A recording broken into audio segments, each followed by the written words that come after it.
Welcome to New Tracks Modeling. New Tracks provides unique mentoring opportunities to enhance your modeling skills by connecting with talented modelers and manufacturers from around the globe who generously share their knowledge and artistic expertise. Build your confidence, refine modeling techniques, and share your projects with a supportive community of fellow modelers, all while enjoying the world's most rewarding hobby. Join us every Wednesday at 7 p.m. Eastern on Zoom and YouTube for our free live program. Missed a program? No problem.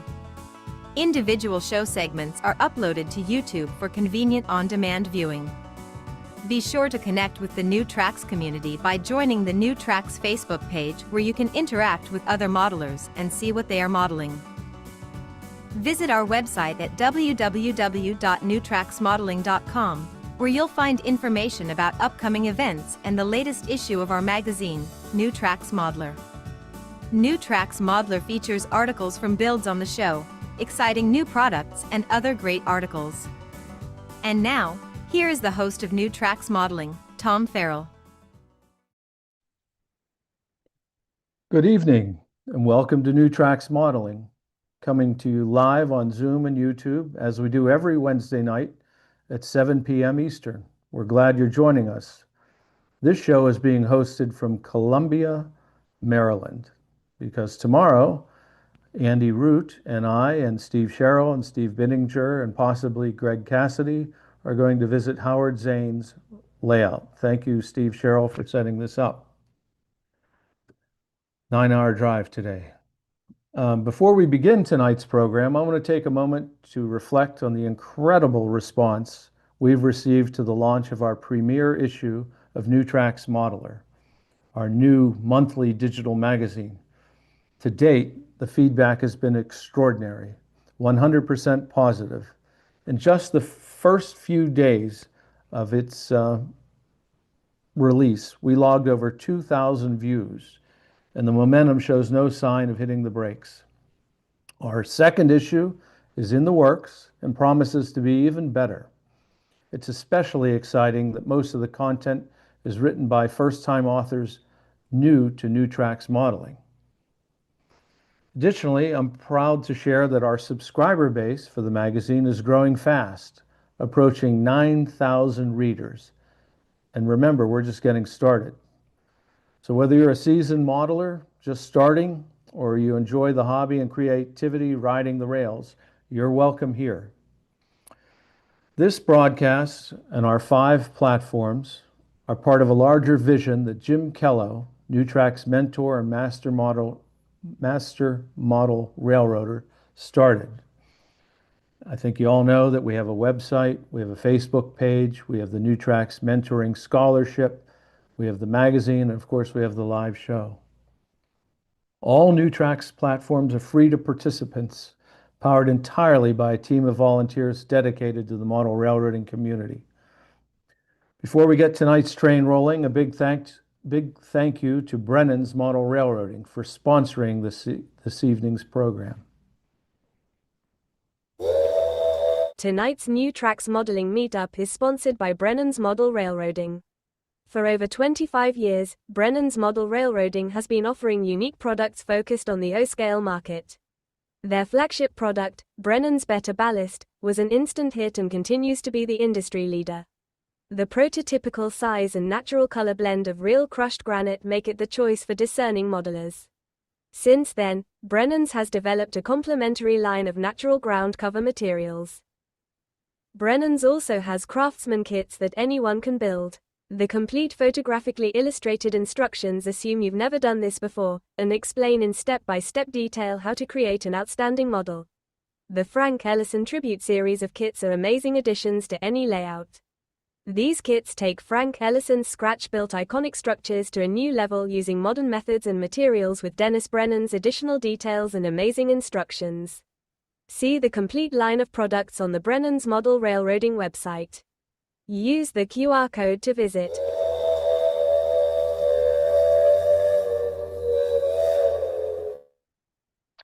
I encourage our viewers on Zoom and on YouTube to support Brennan's Model Railroading. If it wasn't for our sponsors, in particular this evening,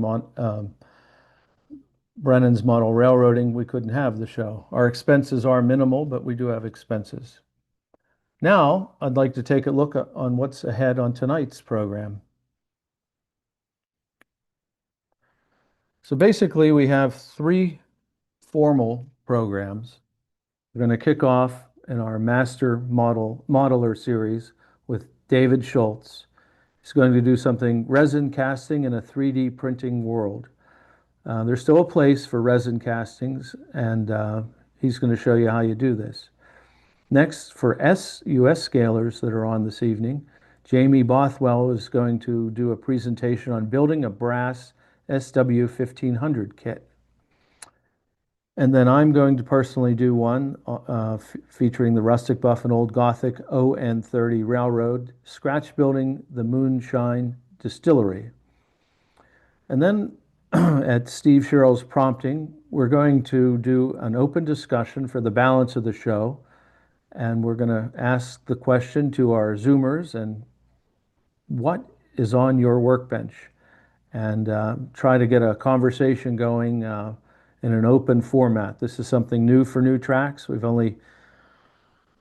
did it 2 weeks ago. We ran out of time last week and didn't have the opportunity to try it, but we're going to try it again this evening and see how that goes instead of filling the program with formal programs.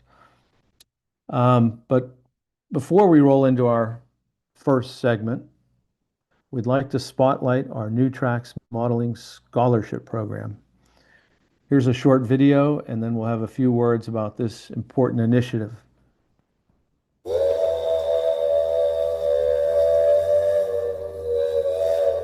The New Tracks Modeling Mentoring Scholarship is the only national scholarship for model railroaders from a volunteer nonprofit organization. For academic year 2025-26, we are awarding 3 $2,000 scholarships for model railroaders pursuing a STEAM degree. We hope to award a similar number of scholarships for the 2026-27 academic year. We believe it is critical to support the next generation of model railroaders. You can support the New Tracks Modeling Mentoring Scholarship by donating online using the Zephy platform or directly by check. All donations are tax deductible.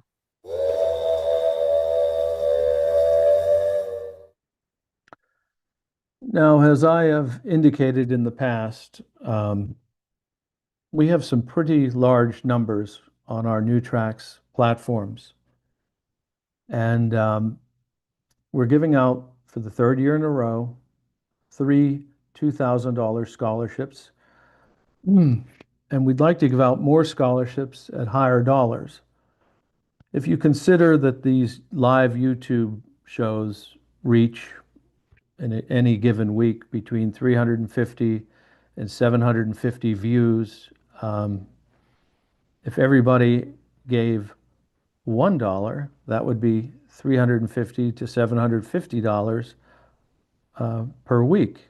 If we could get $10 from, and that's not going to hurt anyone out there, you know, you're talking about $3,500 to $7,500. I mean, the numbers would, these small donations would make a significant impact in our mentoring scholarship program. And when you consider the magazine reaches 9,000 people, imagine if everybody gave $10 there, you'd be at $90,000, and we'd be offering serious scholarships. And the youth in our model railroading world are critical for the ongoing success of the hobby. So I encourage you to make a donation. There's lots of ways to do it. You can write a check. You can scan the QR code, which is found in this video or on our website. But support the scholarship. It's important.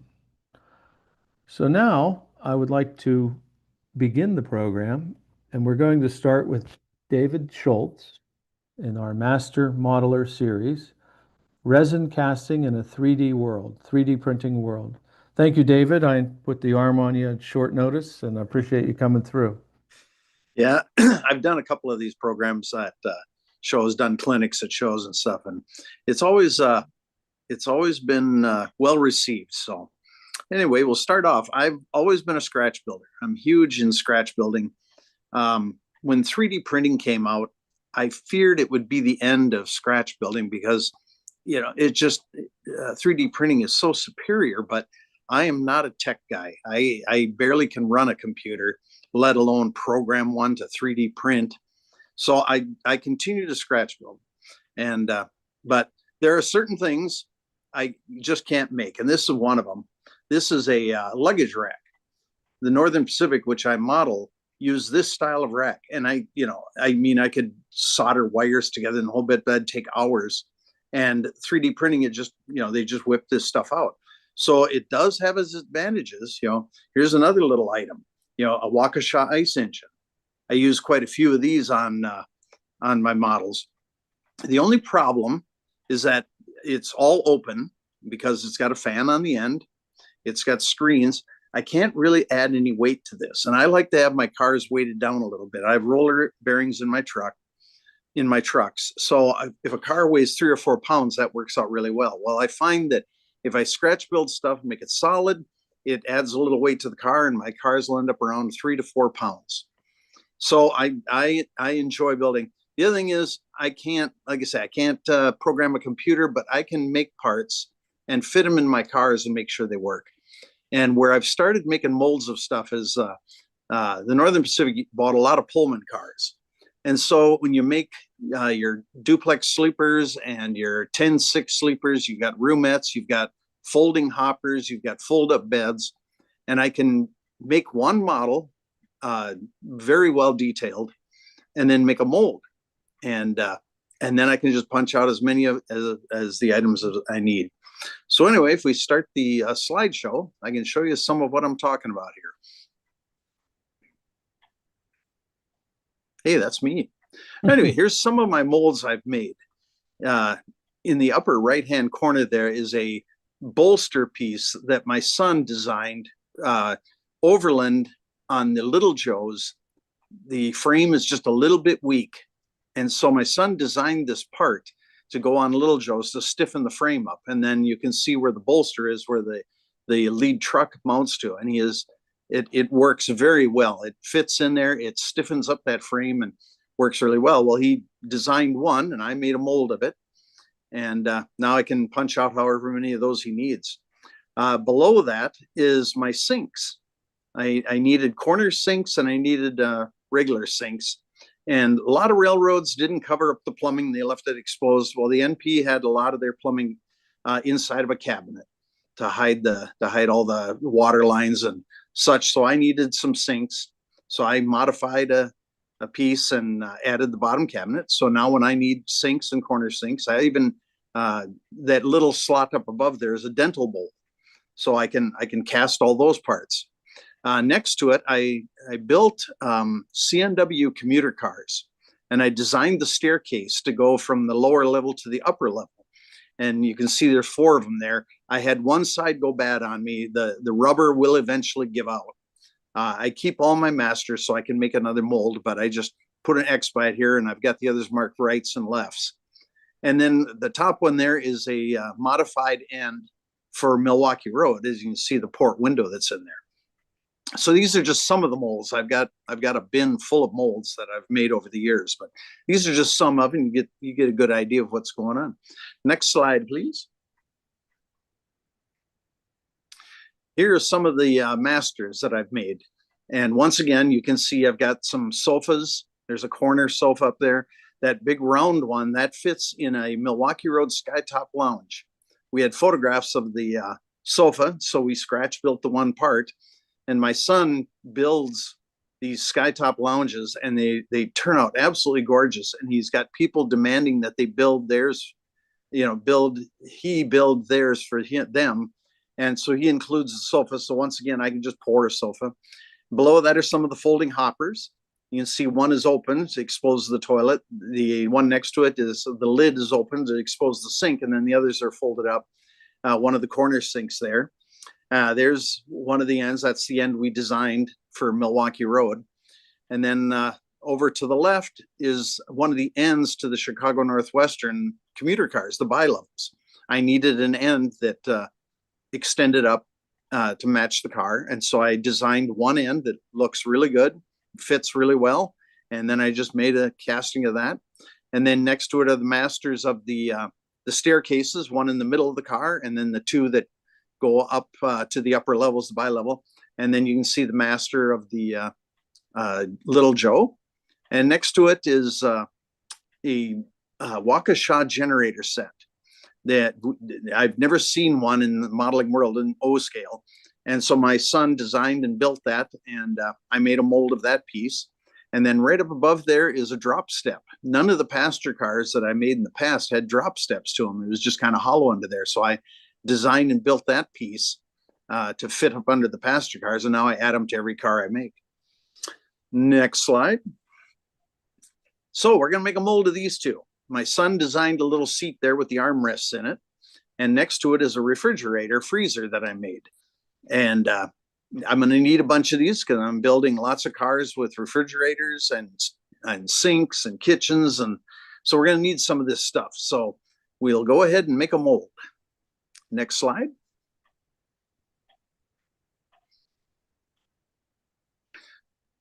Oh, we skipped. Anyway, that's yeah. I've got a whole bunch of scrap plastic I've got piled up. So I kind of choose which size I want to build. So I set these two here. This is a little large, and this rubber is not cheap anymore. So now what I do is I'll fit them in an area that's just the right size. This was a little big, so it was going to burn up a lot of rubber. So I decided to go with something a little bit smaller, which I think is the next slide. Yep, there's the piece I decided to use. And then you can see one of the dams that I've got up on there. What I do is I line it up with the edge on the one side, and then it runs off the edge. And if you go to the next slide, you can see I'm building. Oh, no, skip those two. But anyway, you build it. I think there's another picture of this. Anyway, go to the next slide there. There we go. You can see now all the dams are in place. So the parts are down in the bottom, and I always glue the part that doesn't matter, because all of the stuff I make, I don't need a two-part mold. I can do it with a single mold because everything glues up against a wall or to the floor of the pasture car or whatever. So I can build them this way. I've only built one two-part mold. It turned out pretty well, but I try to make it simple. Anyway, what you got to do after you get your dams up, yeah, there they are down inside there, is you've got to measure the area so you don't mix too much rubber. So of course you can see here it's about 2.5, and the mold ended up being 2.5 by 2.25, and I wanted the rubber to be about 3/4 of an inch thick. So when you multiply that all together, it comes up to 4.21 cubic inches. Well, of course, I'm still dealing with inches. I'm one of those people, but I do have a converter on my phone, so I can convert it to milliliters because every piece of science equipment I've got is in milliliters. So I convert it over, and to milliliters, it's 68.9 milliliters. So next slide. So before we pour the rubber, we want to spray some kind of mold release in there so that the rubber will let go easily. So that's a can of stuff that I have that I've heard people use PAM. I've never tried that. I buy this stuff, and it just takes a little bit of a spray to do it. You can see I'm doing it inside my paint booth because I really don't want to breathe that junk in. So next slide. So I mixed up the rubber. I got 68.9 milliliters of this stuff, and you slowly start to pour it in. If you pour it in too fast, you'll get trapped air bubbles in there. Now these new rubbers that they've come up, they're really good about they stay loose and long enough for the air bubbles to kind of drift to the surface. But I still like to pour it nice and slow to allow any trapped air to get out. And but you just keep pouring nice and slow. You've got plenty of time because a lot of these rubbers take 7 to 8 hours to set up completely. So you just pour it in nice and slow. Next slide.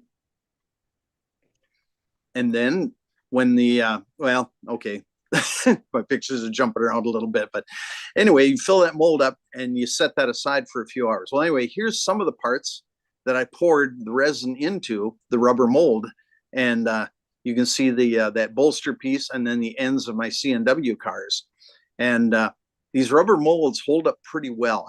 I've probably made 20 parts in these things so far, and the rubber is still in really good shape.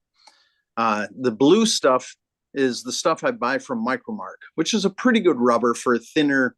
It's very flexible, but I have torn some of the molds, in the corners and such. But it doesn't make them. You can still use them. You set them down, and the torn area fills in. And if the resin does seep into the crack, it's just a simple matter of sanding it off.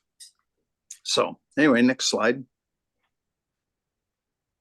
Oh, that's where it ends. Okay, we'll end it there. But I do have I brought the piece with me. I poured this this afternoon. I made this rubber mold for the fridge and the step. So all we got to do is just kind of bend it to loosen the parts up, and then you can just kind of push from the bottom, and boink, out pops the seat that my son made with the armrests. And then my little refrigerator, and out it comes. And here's the refrigerator. Now, the first couple ones that come out have little dirt spots and such on them, and that'll clean up after a while, but you wash these and paint them, and you'd never know they were there. The other thing I like to do is if I want heavier parts, I can add a little lead shot to the resin. And once you paint it, you'll never see the lead shot in there, but you can weight down the parts by doing that method. And you can buy lead shot in many different sizes and such. But anyway, that's kind of my presentation on making rubber molds and such. I don't know if anybody has any questions. Lay them on me. If I could call on Greg, and I had a discussion this afternoon about what would be some instances that you'd want to do a resin casting instead of perhaps chugging it out and doing a CAD drawing and doing a 3D print. Greg, maybe a quick comment on that? Yeah, to me, it seems like 3D printing and casting parts are really two separate items. And 3D printing has its place, and it's a glorious place, and we all are happy that it's with us, but there is no way that it will replace casting parts, in my opinion, because there's too often that you have something that for some reason or another you need more of. It could be something that you need 10 of, and it's easy to build one and then cast 9 more, or it's something that you have that you got 20 years ago before 3D printing was around, and you need 4 of them now, or 8 of them or something. The uses that you were talking about, David, where you're going to need all these sinks in all your cars and stuff like that. There's no reason that you can't have that just because you don't do 3D printing. Casting in resin, for a variety of reasons, is just one of the other tools that we have, and I appreciate you showing how easy it is. I've done it a couple times back in the 90s when I needed some stuff, and I don't have any of the materials that I had left over from then, and I doubt I would remember how I did it, but it's nice to be reminded, so thank you. Yeah, you're welcome. Yeah, it's like I say, I built the parts. And I like adding, now, like you say, 3D printing, you're never gonna, the stuff they can produce on 3D printing is just incredible. But what I really like is, I'll build a part and make sure it fits in the car the way I want. Now, if you follow everything and reduce it down to a 1/4 inch, it's going to fit, so if you do it right on a 3D printer. But like I say, I don't have the mindset or the equipment to 3D print. I've got friends. I can, the luggage racks I showed you in that Waukesha ice engine, Dan Doughty printed that for me, and it turned out absolutely gorgeous. But I like building solid pieces too, because I can sand them down in a true sander, make them absolutely square, and it helps hold the car, because the sides maybe will warp in a little bit or something. Well, you can glue these pieces down, and they're solid enough that they're actually going to offer some stability to the car sides. Where with the 3D you can't discount the hobby market, the modelers, the modeling community that makes kits using resin casting. Yeah, I that's what I put was. together 3 buildings that were resin cast, including an O-scale Pennsylvania tower.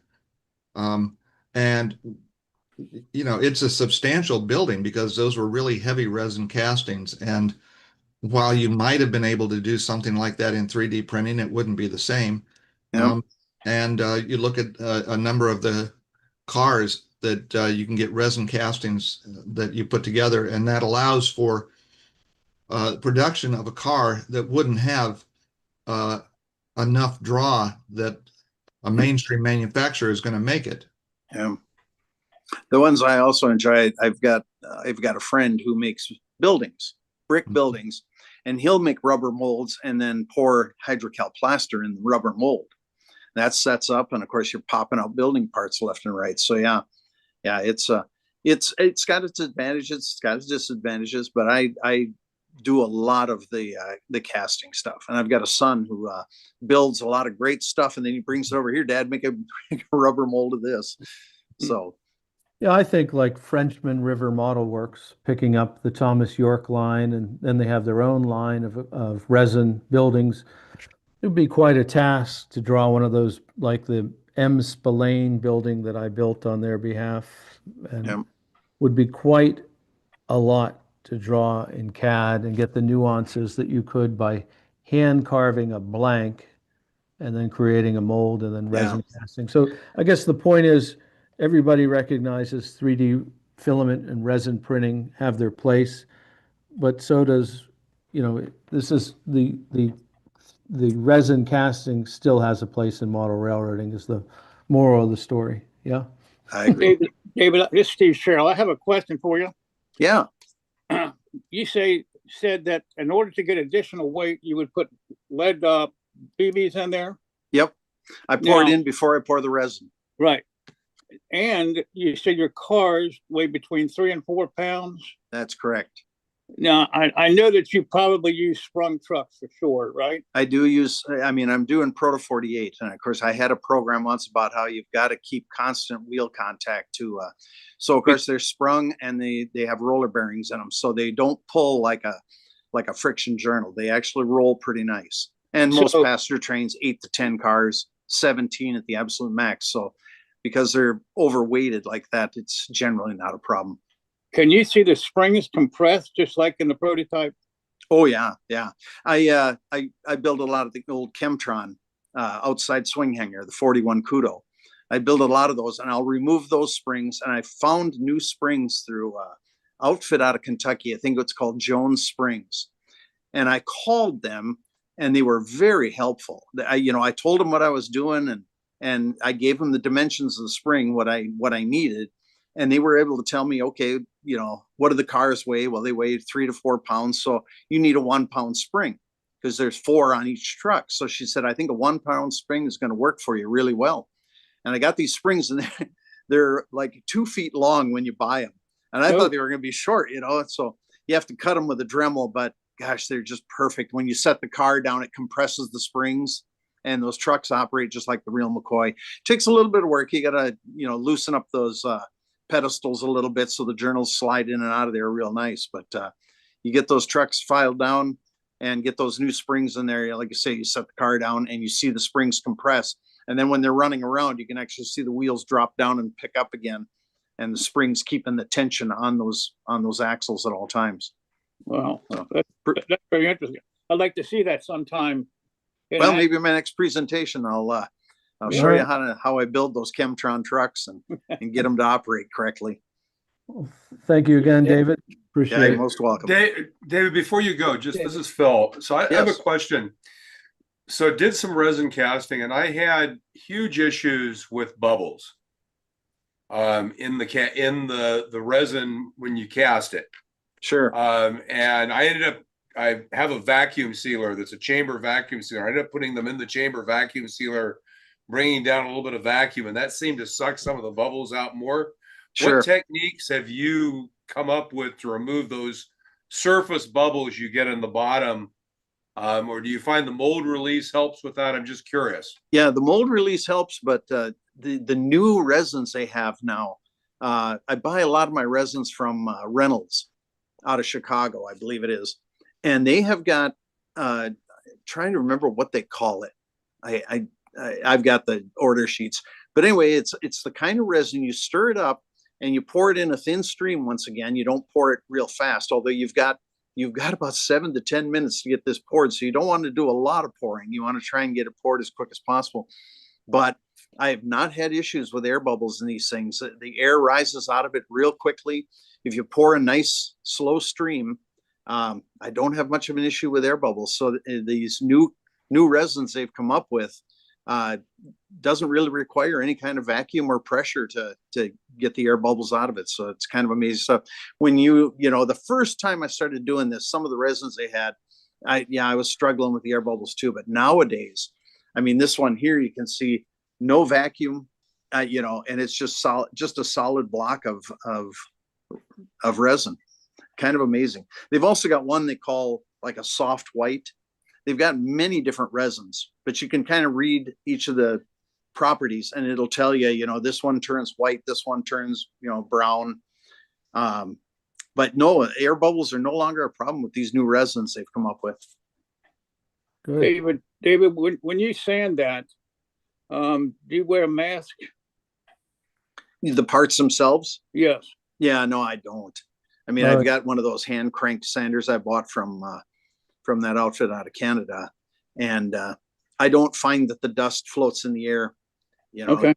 So it's pretty stable that way too. Okay. Hey, David.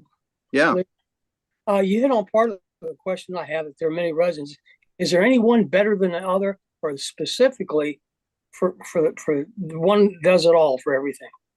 Well, this one that I ordered, and I'm trying to remember, I think it's number 320. If you go on Reynolds' site, they've got a great website. You can look around and see the different resins they offer. Now, I'm just experimenting. I ordered this one, and it works really well, but I want to experiment with some of the other resins they have. Some of them, the one thing I ran into trouble with one, it's set up in like 30 seconds. And I didn't realize that when I did it. And of course, you're stirring it, and all of a sudden the stick gets stuck. So that one is almost useless. But so you got to read about the resin to see how much of a working time you've got with the stuff. Some of it, you've got 30 minutes. Some of it, 2 minutes, 4 minutes. Now the faster they set up, the hotter they get. But these rubbers are pretty good at holding up to the heat, so it's not a problem. They even make a silicone rubber in there that you can pour, like lead and stuff in. You can go up to like 500 degrees without melting the rubber, which I find phenomenal. So if you wanted to make your parts out of lead or some of that, what do they call that, Templo, that you can pour in, you can melt the metal with boiling water, but the rubber will put up with that heat, but. You don't want to but no, I'll have to get back to you on that, because I'm, like I say, the next a bunch of rubber or a bunch of resin I buy, I'm going to try a different variety and see what I think of that. Okay, thank you. Yeah, you're welcome. Well, thank you, David. Great presentation. You are more than welcome. By the way, although I'm not an expert, if you do want to pour metal, Micromark has some low temperature metal alloys that contain no lead. You really don't. Okay. You don't want to. It's okay to throw lead shot or BBs into something, but you don't want to melt lead. Okay. All right. Well, thank you, and that was terrific. Next up, we have News and Views S-Scale 2-rail, building a brass SW 1500 kit. We've got a couple new S-scalers on this evening. Before we have Jamie Bothwell on for this segment, we'd like to play the sponsor of his segment, the National Association of S-Gaugers, NASG. And are you looking for something a little different in your model railroading? The National Association of S-Gaugers suggests you take a look at S-Scale. An S-Scale model is just 36% longer than an HO model, but it's 2.5 times the volume. The larger size translates to increased ease of maintenance, more durable details, and improved electrical and mechanical reliability. S-scale modelers use accurately proportioned wheels and track systems with KD-style couplers. Exceptional S-scale models and layouts are being built in both standard and narrow gauge. Locomotives and rolling stock are available from a number of manufacturers in both ready-to-run and kit form. Equipment is available both new and through an active secondary market. There are numerous manufacturers of track, buildings, vehicles, and details, both ready to run and in kit form, available for those who love to build. And many S modelers enjoy kit bashing and scratch building in the larger size S offers. To learn more, visit the website of the National Association of S-Gaugers. Here you will find the history of the scale, information about clubs in your area, see layouts and connect with current manufacturers and online groups, plus much more. In short, the website has everything you'll need to explore model railroading in S-scale today. Come on board and visit soon. Thank you for that sponsor. Jamie, I did see you this evening. Yeah, I'm here. There he is. Welcome, Jamie, with the truly ideal scale, I have to admit. It certainly is a nice size. That's And, what we all like to think. So well, anyway, I'm officially on summer vacation. Yay me. So that's nice, and put together this little presentation for you. I'm kind of whatever I've been working on, and this is something that caught my fancy. I bought it a few years ago, and finally decided maybe I should put it together. So let me just see if I can do the old share the screen here. Share the screen. There's my presentation. Come on, open up. There we go. And we'll go here, and we'll go. Where is that view slideshow? Okay, there you go. Let me just close up everybody's pictures here. All right, so what we're going to do today. Oh, doesn't like that one. What do I do? This one? That likes this one. Okay. We're going to build an S&W 1500 kit in brass, part 1. Didn't get a whole, there's a lot to do on this, so I'm hoping to stretch this out into several more episodes again. One of my goals for the next couple months is to catch up on some of the projects I've been starting on, so I actually finish stuff, use all this time that I've got. Anyway, this kit was produced by Gilmar out of England, and they produced, I believe, 4 kits, this S&W 1500, and then 4 U-boats, U-18, a U-23, and a U-28 or something like that. I don't really know. They didn't really interest me, but this one kind of caught my eye, and so I slapped down the money and bought one. And you can see the kit came out. Here's right here. You can see the kit came out in 2016. So it came out about 9 years ago. I don't know that I've had mine quite that long, but I do remember purchasing one. This information, of course, is on the NASG website, NASG.com.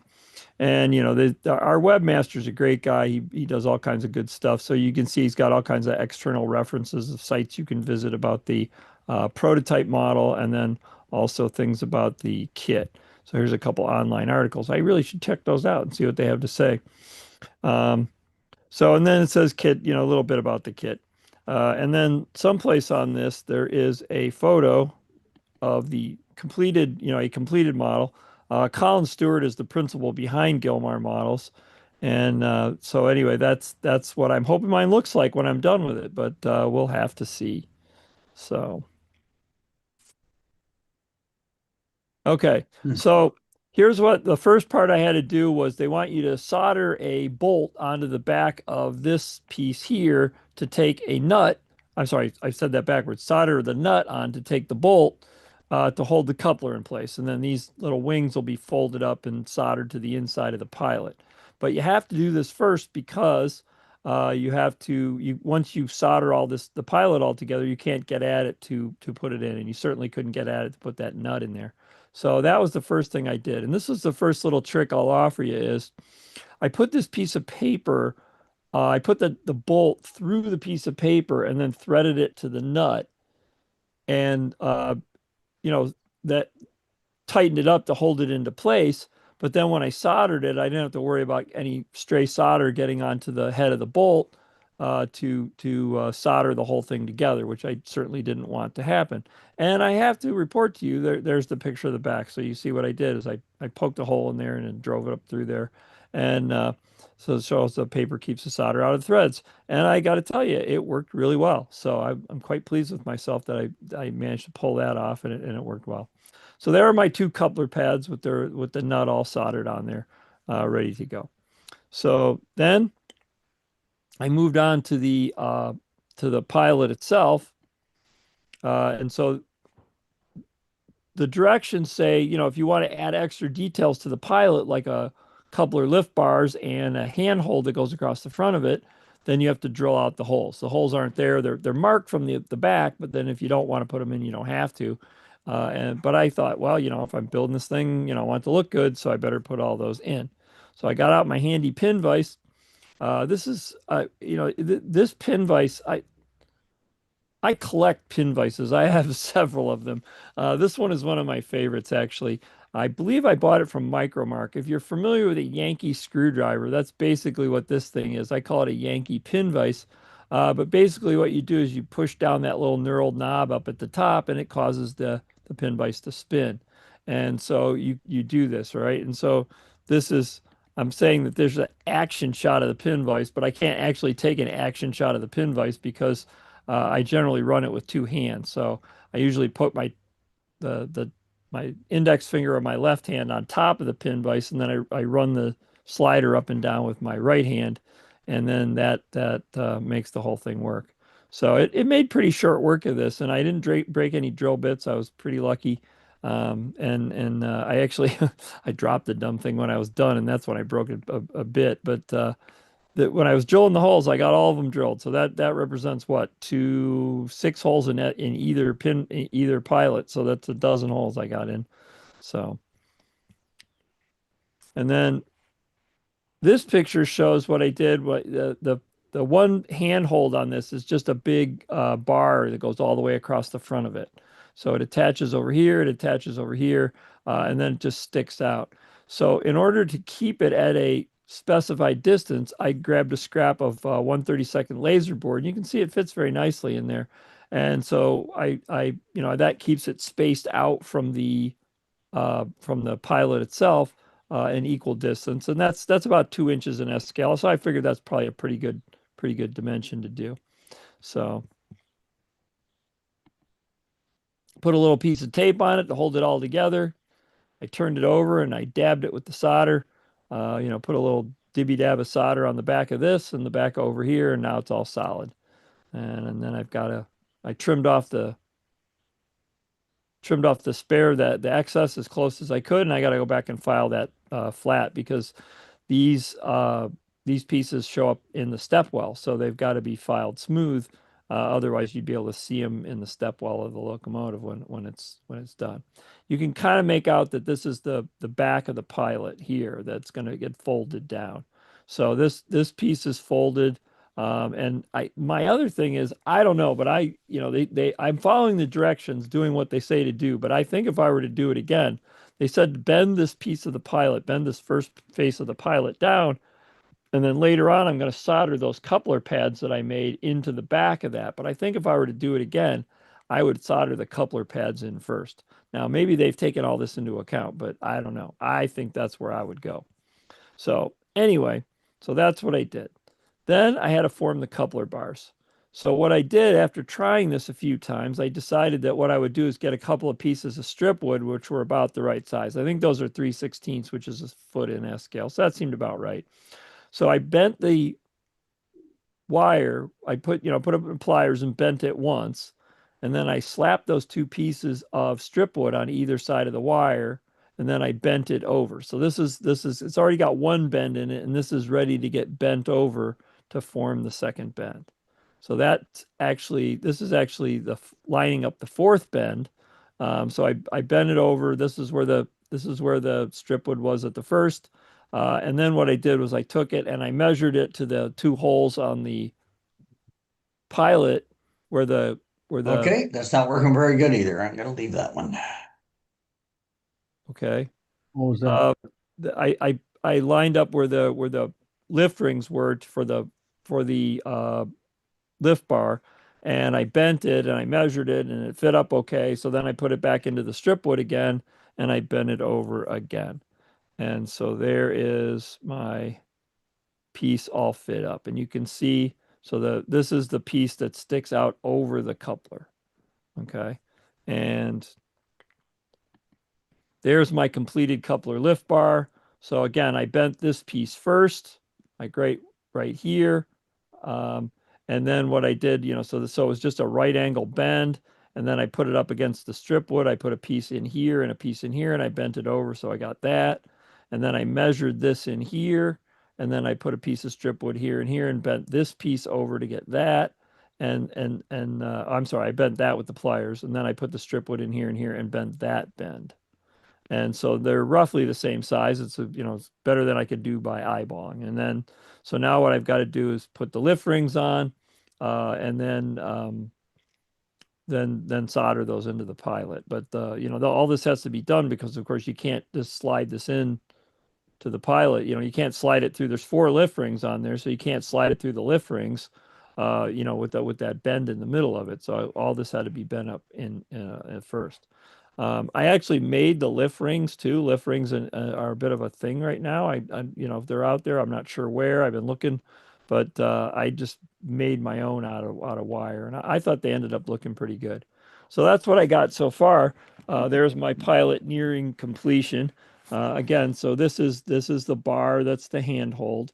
It looks like it's got a little bit of a bend up in it, but it really doesn't. It's really quite straight if you look at it in person. And then these are my homemade lift rings here.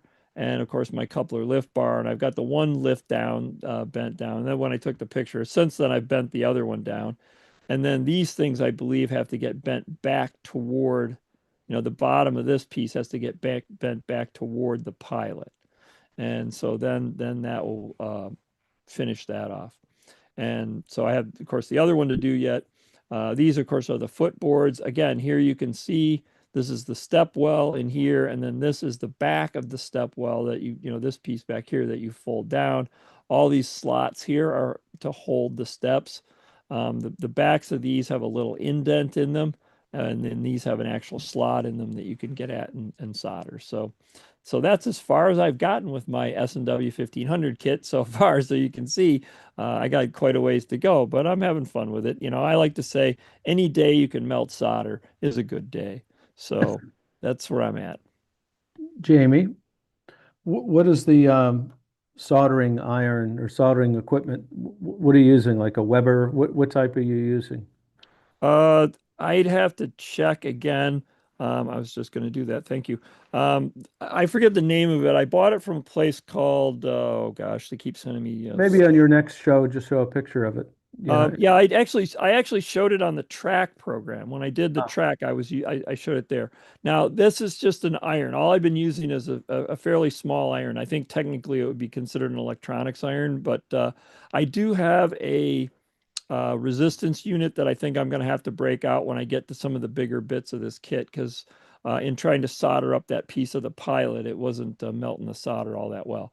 So I'm going to have to break out the big guns, for a few bits of this kit. But for these little bits on the pilot, I'm pretty good with my little unit. Well, it looks like you're going to have a museum piece when you're all done. Well, I hope. We'll have to see. So, well, any questions for Jamie this evening? I've got a question for you, Jamie. Steve Sherrill here. Evidently, you do like brass soldering. How are the instructions on this? Was the instructions pretty good?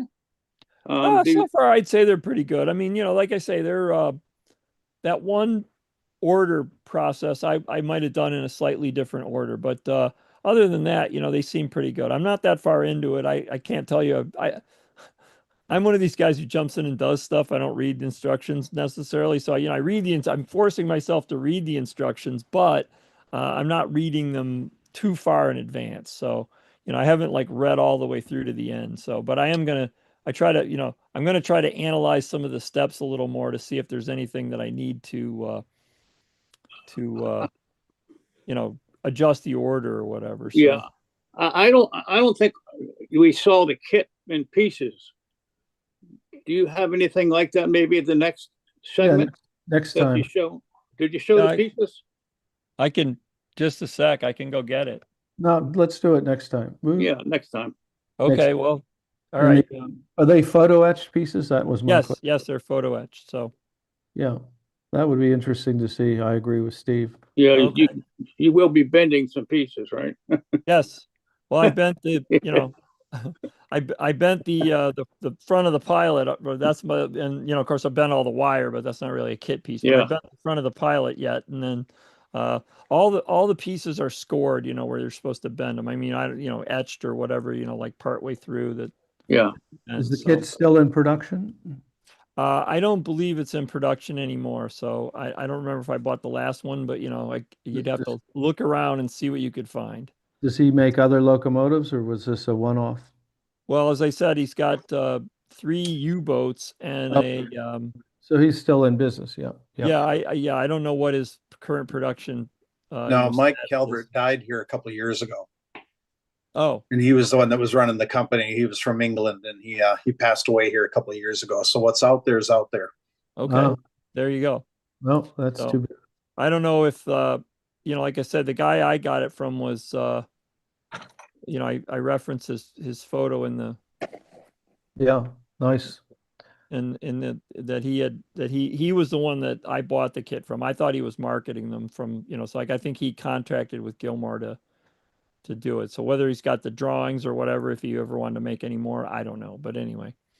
Okay. Is there a commercial model of that already made? Is it one on? There aren't any. That's the only kit for that locomotive in S scale. Okay.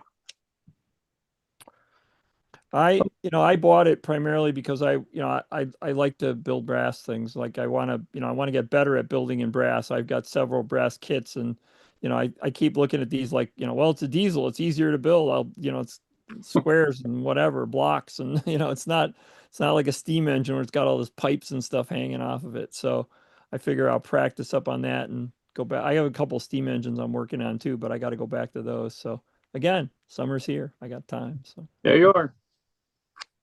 Thank you, Jamie, and thank you for a multiple series on this. We're looking forward to that. Yeah, like I say, I'll try to update you on a whole bunch of projects. So hopefully I'll make some progress in the next few weeks. So thank you for our new S-gaugers that are on this evening. So, okay, well, next up, I'm going to do a presentation on scratch building the Moonshine Distillery in O scale.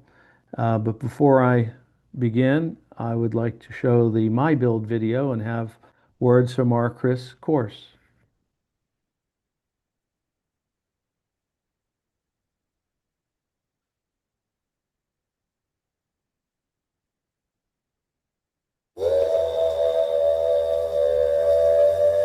Don't miss the monthly New Tracks Modeling My Build event. My Build is where the modelers of New Tracks show what they have been building. See amazing modeling with some My Builds featuring specific topics for modeling. If you would like to have your models included in the My Build, please email your modeling photos to chriscourse@railrunner130@hotmail.com. If you are a first-time My Build participant, please include a photo of yourself.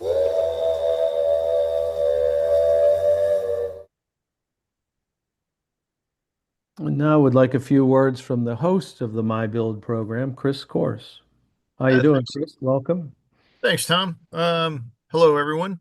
Let's see. We have a My Build coming up on June 25th. And the theme of that, Phil, if you could put up the slide, please, because nobody wants to look at me.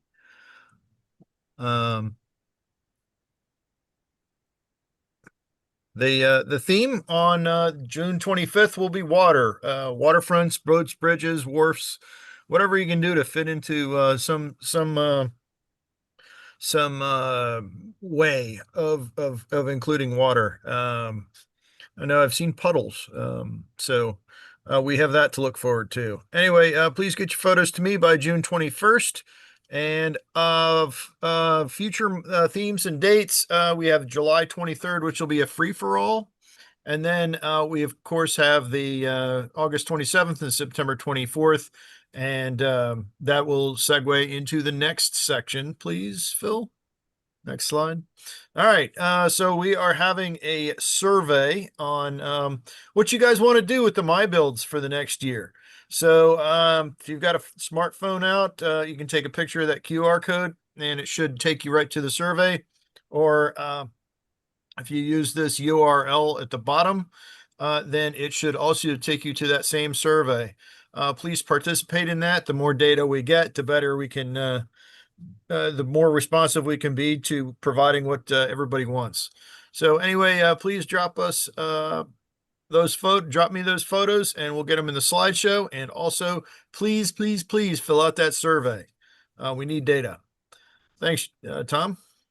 Yeah, so this next week's, or not next week's, 2 weeks, the My Build on water, that could be water towers, that could be boats, ships, wharf scenes. I mean, literally anything with water. That is correct? Yes.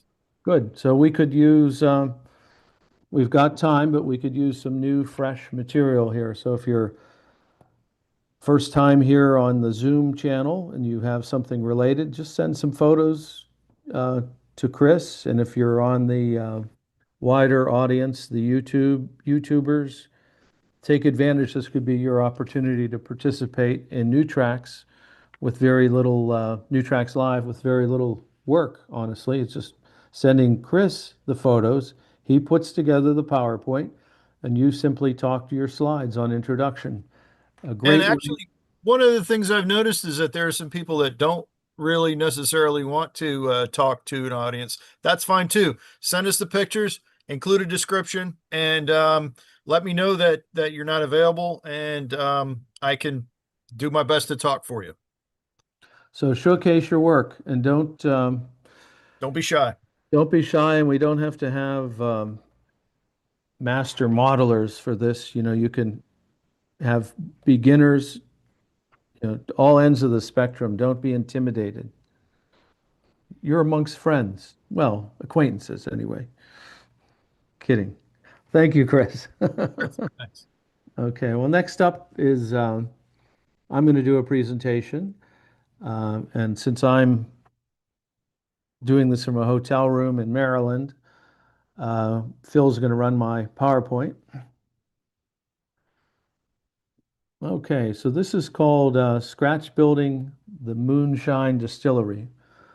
And the first slide. This is the finished model.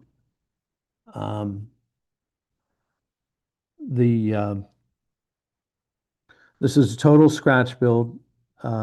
This is it on my Rustic Buff and Old Gothic railroad, the ON30 railroad. It's an interesting scratch build because it has a lot of interesting features. It's not just a square box, and we'll show you how I built it step by step here. So the first slide, or next slide. So I always start with a piece of plywood and no plans, just a general idea what I'd like to create. And the first thing I do is using 1/4 inch material, I box out the foundation on the left, and then I veneered it with Monster Works, Larkspur, laser cut brick. So I laid down the 1/4 inch, super glued the 1/4 inch material onto the plywood. Then I veneered the Larkspur material around the perimeter. And then, go back if you would. And then the next foundation, I see that I used balsa wood, which is a rarity for me. I just put in the next section. Go ahead, you can switch. Now I paint everything black on the inside because I don't plan on detailing anything on the inside. I just out of habit, I paint the perimeter of the plywood black and the interior gray, just something I do. I added the third foundation, which is again Larkspur random dry stacked stone. In this case, I didn't use a 1/4 inch perimeter with this up front there. I just put 45s on this dry stack stone. It's a laser cut material from Larkspur There's a nice close-up. And I don't get too concerned with the corners there. I'll file them and fill them. And then in the background, if you go back one slide, go back 2 slides. I veneered, I wanted that pad there to have the appearances of concrete. So that is, I think, O10 or O15 styrene that I've scored to represent concrete, poured concrete slabs. Because I want variety here. So there's a variety. There's brick around the perimeter of the first structure. There's a concrete pad that my plans were that the actual still will sit on. And then there's an office building on the right that has that dry stack stone. So we can go ahead a couple slides now. Yeah. So and now here's the walls themselves for the first building.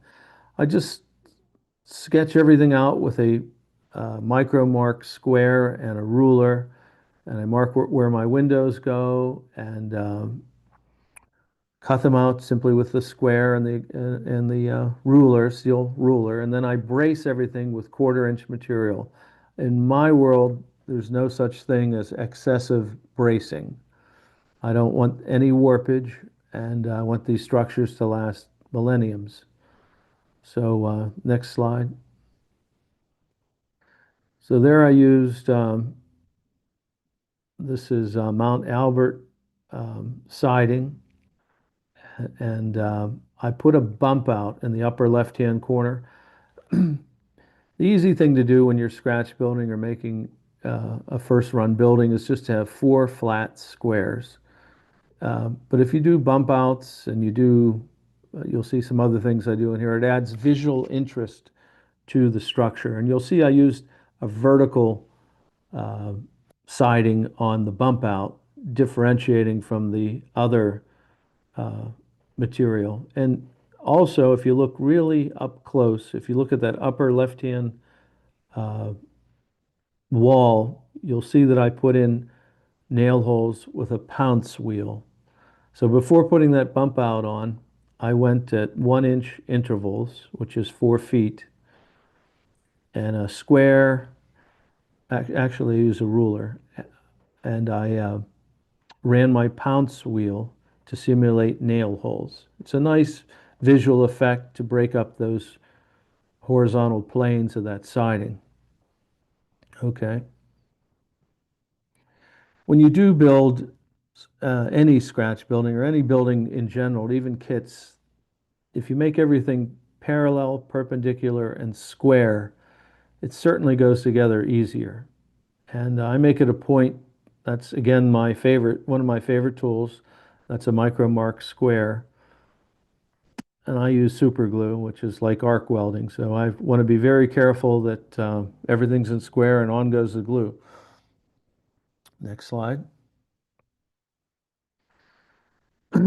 Now I've jumped to the painting of it. And I've demonstrated this painting technique in the past. In this particular case, I primed everything with white paint, and then I put on a green craft paint, and then I scratched it off with a brass wire brush.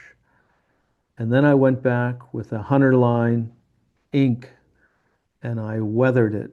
And the hunter line ink seeps into those nail holes that I made with the pounce wheel. So it's tough to see in this photograph, but you can see the vertical lines made with the pounce wheel. And you can see that the white is showing through the green. So it's a very simple process that anyone can do. You prime with a white acrylic. I typically seal it with dull coat, and I did in this case. Then I painted a green craft paint. I don't remember the color, but a color of your choice on top of the white, the dull coat, and the green, because I didn't want the green paint to dissolve and blend in and muddy up with the white. Otherwise, you get a very light green. So I wanted a fresh surface in essence. And then when everything was completely dry, I scratched it down to the white. And then I hit it again with dull coat. And then I took a alcohol wash and I weathered it. And like I say, it seeps into things. So anybody can do that. It's a very simple process.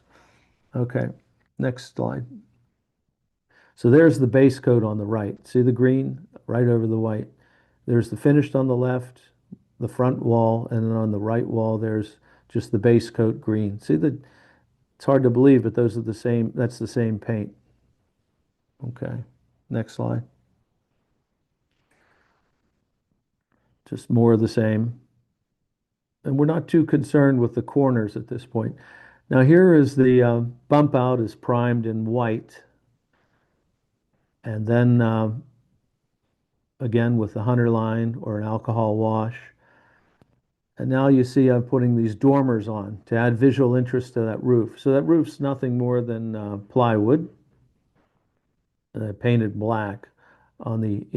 Both sides are painted a flat black, a inexpensive craft paint, which is the darkest, flattest black that I have found. Now I've put those dormers on there to add visual interest to the roof. So we go to the next slide. So there you go. Those are just basically little right angle triangles cut out of vertical material. It looks like I used the same material as the bump out. See the marks, everything's evenly spaced. I've got everything weathered below the roof now. Next slide.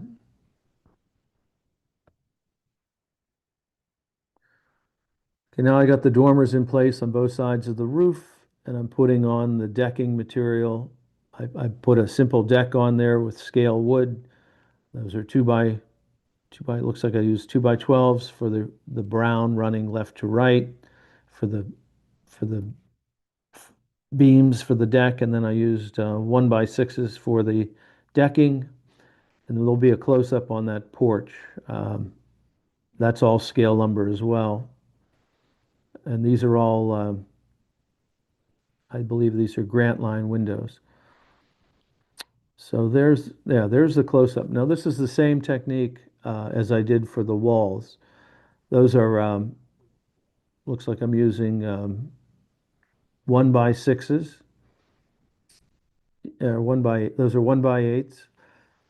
I base coat them white, paint them green, and then with a wire brass brush, I scratch it. Look at that upper right-hand corner. I mean, does that look, I mean, that looks pretty cool to me. That looks like weathered chip paint. And there's absolutely nothing to this process. Anyone out there, beginner, can do this. Base coat white, paint it green, scratch it off, paint it with an alcohol wash. And voila, you're a master modeler too. Now it's really moving along. We've got all this detail going on. This is authentic construction. Those are 4x4 posts, 1x6 runners going across the front of it. On the roof, those look like 2x8s or 2x10s. And it's just a question of patience. There's nothing really magical about this process other than patience. You can see in the upper right-hand corner the pounce wheel. See how it gets that nice detail as if there are nail holes in this? That's a very good shot, relatively, of the nail holes. It's a great effect when you're all done. Next. And now the shingles. These are real cedar shingles. They're glued on one row at a time, starting with the front. I use Elmer's glue. I paint the Elmer's glue on the roof. I lay down the layer of shingles. I paint another layer of Elmer's glue, lay down another, on and on and on, and then I stain this with a brown alcohol wash. The windows are simply painted, spray painted with a chalk white Krylon enamel. So I take all these windows, all these Grant Line windows and doors, I put them on a piece of blue masking tape, blue painter's tape, take it in the garage and just spray a white chalk Krylon paint. It's almost like a porous paint. So you'll see when I finally put a black alcohol wash on there, it doesn't bead up on there. It kind of gets absorbed and makes it a grayish white. Automatic weathering technique. So I don't even primer it. I just tape them on in a big row, spray the Krylon chalk on there, and then you'll see the technique in a moment here. Okay, next one. Now it's really coming along here. That left picture, we've got basically 1 by 4 inch trim, a very light white trim. The trim is pre-painted on the bench and then simply cut to length and super glued in the corners. The windows, the shades are simply paper towels stained with either an alcohol wash or some sort of, it looks like I used alcohol washes here. And then the roof that you see is the same technique as we showed on the front porch, same type of shingles. And then the trim around the dormers, that's simply 1 by 4s super glued on there for detail. And that's I believe that's a Grant Line casting for the chimney. And it's just painted and it shows a little detail with tar around the perimeter of it. See that, which is nothing more than glue and then painted, super glue and then painted black to simulate like they tarred it in place. Okay, next slide. Now the neat thing about going to all the trouble of putting in the dormers and the detail there is you get to look at it. So if you look below the deck, below the porch, you see my 4x4s supporting the 2x12s. You see the 2x10s, the rafters up above. It's just a question of patience. There's no magic here. Okay, next. Now enter fantasy land. I wanted to make a still. So that's a grain elevator from Rick's Products.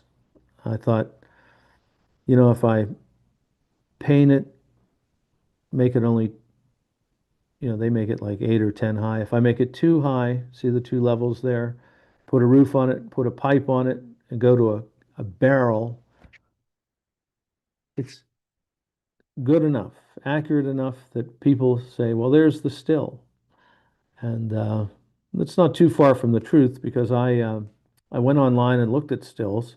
That's basically what they look like of this size. The wooden barrel, I think I used a shaving can cap from Gillette and I super glued wood around the perimeter and around the front and then I stained it. So that was my form. I think it pulls off. And then if you look at the decking and again, it's all about visual interest. The easy way out is just to put 3 windows across the top up there, but I thought, well, let's put a door in there and some way to get from that concrete platform that all this is sitting on up the steps, across the deck, and in. So your eye wanders. It says, okay, I need to get from the very base, which I'll have steps that lead to that basically 3-foot high platform up the steps and around. It just makes your eye wander. And weathering the black plastic still, I've demonstrated this technique many times with pan pastels. You put base coats on and then you, with alcohol washes, pan pastels, you get something that looks like it's rusting like that. Okay. Now, I'm one for different roofs. I don't like all the same roofs. So I put a metal roof on that's supposed to be the boiler room, where they have a boiler that, well, I'm sorry, it's supposed to be an office, excuse me. And I wanted it to be brick. And so it has that dry stack stone below it. That's Larkspur, Monster Works, laser cut brick, and then a metal roof on there. And then I wanted a metal fence. And that's just sheet metal fence. I demonstrated how to do that on my Thomas York engine house. Everything I do comes down to base colors, sealing with dull coat, conservative layers of different colors to get this layering process. It's like a painting, and using dull coat once in a while so you're not muddying the colors up. Nice little detail I saw in the upper left-hand corner of that roof in the left picture. You have a ladder that brings you to the roof, and then you have these basically 2x4s that are nailed to the roof, so gives you a means to climb up the roof without sliding off the roof. It's just another interesting feature that's not modeled too often. The water tower is scratch built.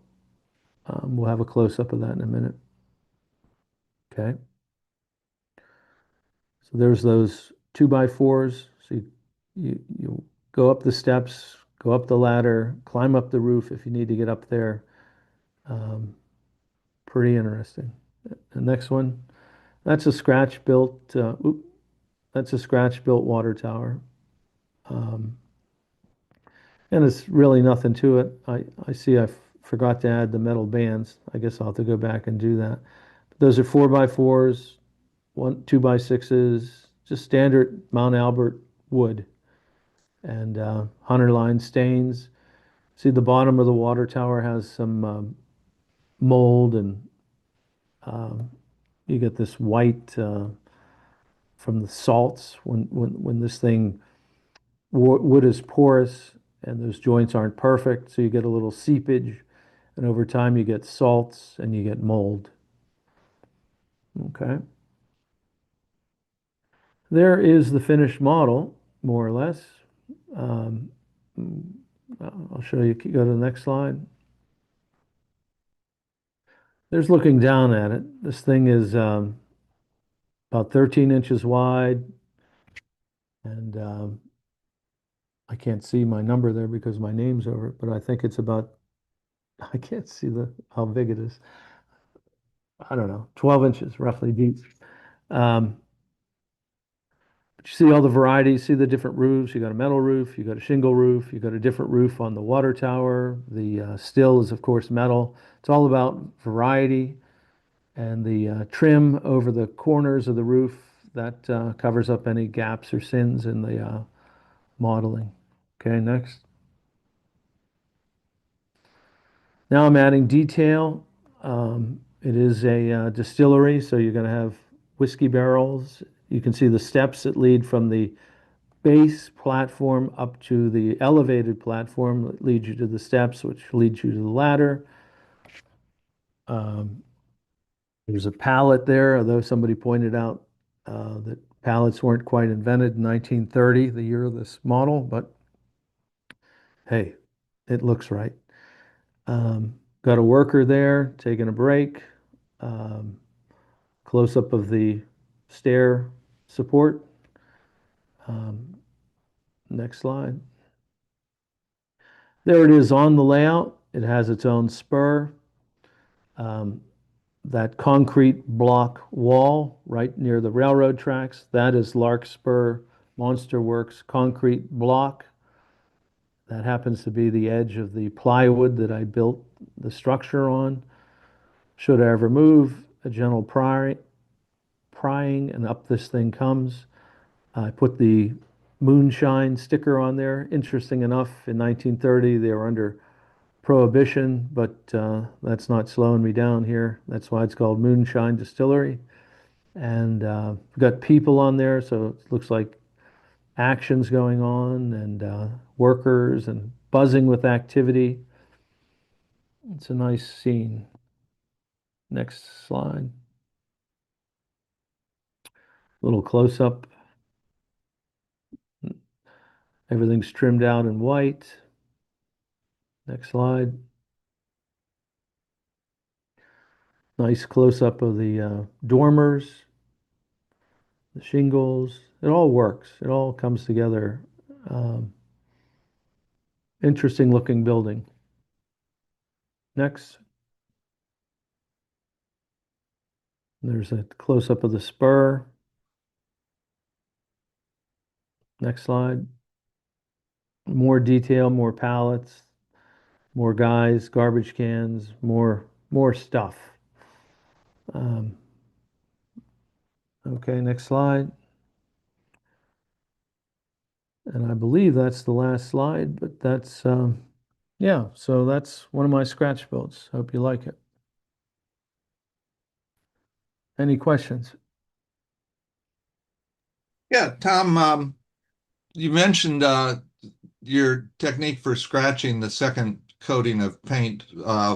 What type of brush do you use for that? Is it a little tiny one of those pencil brushes, or do you Yeah. have those big brushes? Or I have the big ones, but I don't use it. I use the pencil brush, okay, and sometimes I'll use a light sandpaper too, or a fingernail. So I'll do a combination of scratching and light sanding, but the idea is to give a chip effect, well, a weathered effect. And once you scratch through that, you're exposing that white paint and some of the raw wood. So then when you add the alcohol to it, it absorbs into the white paint and into the raw wood, and it gives you that weathered effect with virtually no effort. okay, thanks. Tom, do you use any of the Hunter line colored stains? Yeah, I have I use driftwood mostly, and light brown are my two favorites from Hunter Line. And yeah, I used to mix my own, but to be honest, I just like the Hunter Line now. So The reason I asked was that green stain they have would probably work with that green that you have in that building. Once you scrape that initial green paint off, if you went over with another green with the Hunter line green stain, you'd have something like a faded green that was also coming off, like peeling paint. That's all. I've never tried the Hunter Line. They have a red, green, blue. I've never Yeah. tried those.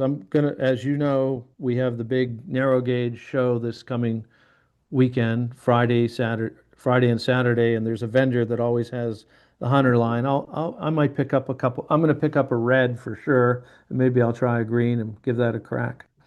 Okay. Yeah, I have the Hunter Line olive green, and I actually use that for mold. Oh, okay. So it works pretty well for that. I'll try that. I also have, I think what Tom or what Steve was also talking about is they do have some other colors. I think it's a marigold I haven't used yet. And then there's a sky blue that I've used it once or twice. It actually comes out pretty nice, Yeah. but it's more of a paint than a stain. And that's the way I have their shale, and I have I think, cement, and Yes, it's that way too. they're more like a paint. Yeah, I use cement to weather Oh, yeah, to try to make things look like sun bleached. that's a good idea. That's a real good idea. I didn't actually think of that. So, Yeah. any other questions? Okay, well, now we're going to do an open discussion. Oh, What's on your workbench? But before we do that, we're going to run the NewTrax Facebook video, and then we'll begin.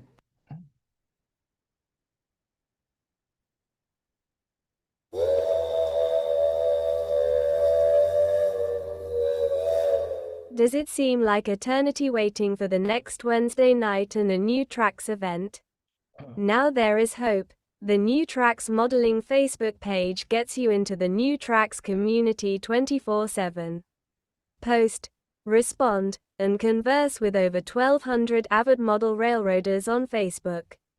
Show your modeling, ask questions, and help others. Join now, it is free and easy. Use the link or QR code to open the Facebook page.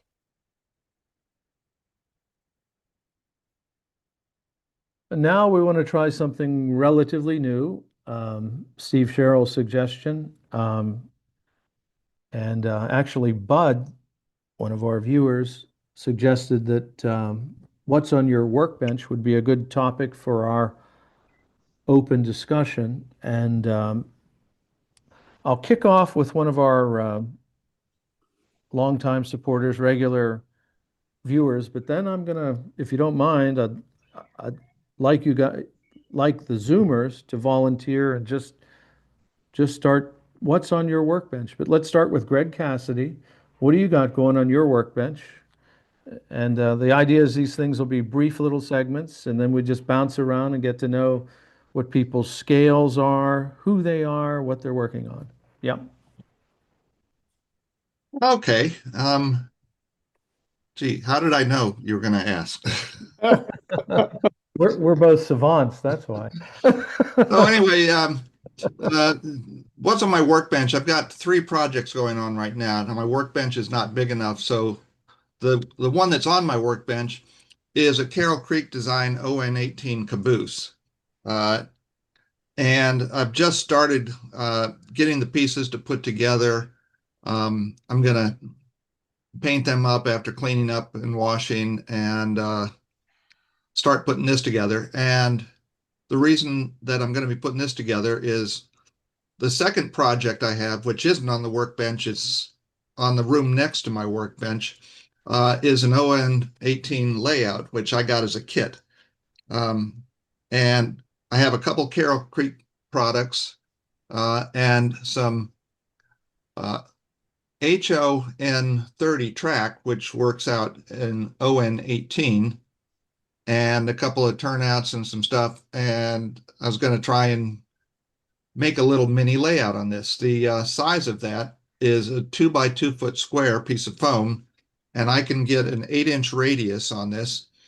But keep in mind, this track is narrow, is N gauge, 9mm, but it's going to be an O scale layout. So think, small little equipment traveling on tight track. And I've gotten to the point where I've got most of the track down. I still need to connect up the 2 ends. And one of the things that I had decided is I do want a little gulch in this. I think it's going to be set in the southwest, probably some type of mining layout. And as you would expect for a narrow gauge, they don't have much money. So their bridge was basically 2 8x8 timbers, and the track's just going to go right over that. So this is something that is new to me, and I'm just kind of figuring my way through it right now, but it's a lot of fun.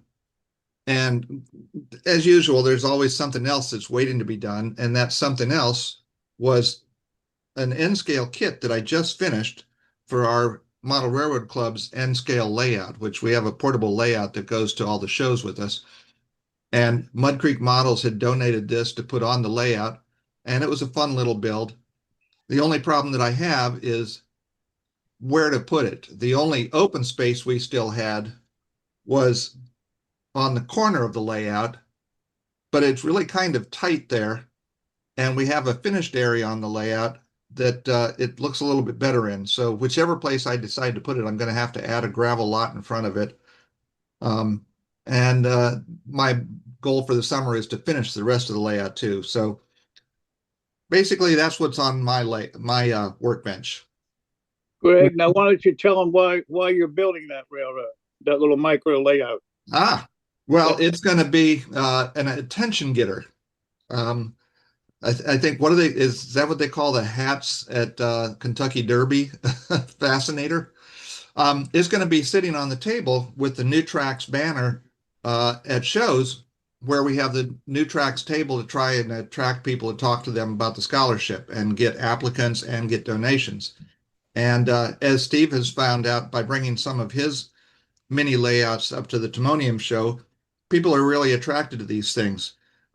So its debut is going to be at the Narrow Gauge show this weekend. Of course, it's in progress, but I hope to have it finished in time for the Timonium show in October to go on the New Tracks table there. And I do have to thank Steve for supplying me with the products and with another project. Well, I knew that you could do it.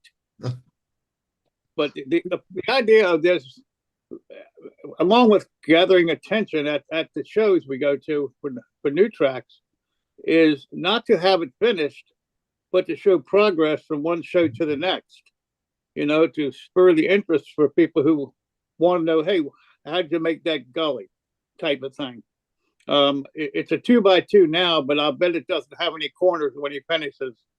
You know, and so it's going to be interesting to see what kind of rescue kits we can put on that, and just how it develops.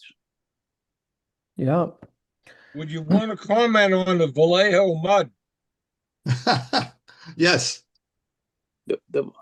I've used it in a couple dioramas that I've built. One of them was a Conowingo diorama that I showed on here last year, I believe. I like the product. I've used a couple of Vallejo terrain textures for different dioramas because I build structures and sometimes I want to build a diorama to set it on. And I've been happy with all of them. You can thin them as much as you want. You can mix them. You can add color to them. I've done that. And I like using those. On a bigger operation, I've used it over Sculptamold where you can create terrain. And I might end up using some Sculptamold somewhere else on this little 2x2, but I couldn't cut the foam deep enough to where I could put in Sculptamold because I was actually afraid of cutting the foam in half and having it break. So I just cut a shallow relief and put the mud straight on the foam, and it stuck fine. Okay, I'd like to see somebody new comment. So you've got a bunch of new people on this evening. You don't have to have a PowerPoint, just verbally introduce yourself, where city you from, what scale do you model, unmute yourself. There's a little bottom left-hand corner of the. I see Hank shaking his hand. Hank Prime is here. Hank, hi. You just meant to say what? Yeah, muted yourself. Hold on. Unmute yourself. There you go. Start again. Oh, there we go.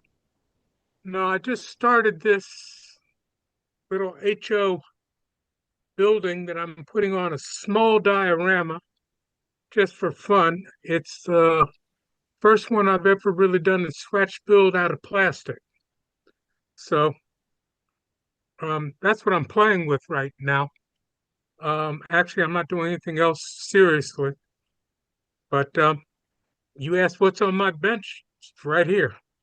What are your plans for this? Will you you're scratch building it? Do you have an idea? You're going to weather it, put a roof on it?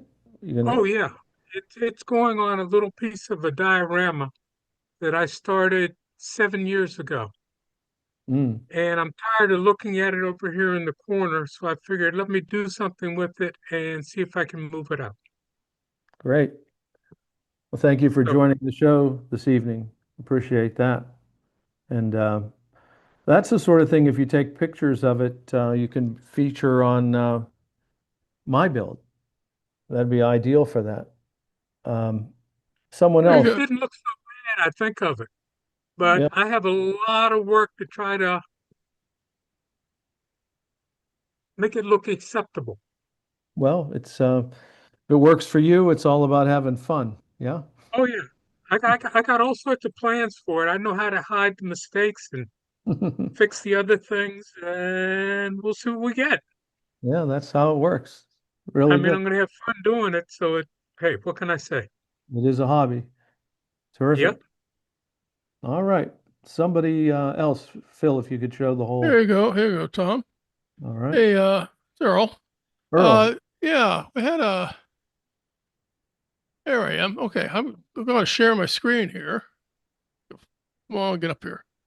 We were talking about, 3D printing versus resin.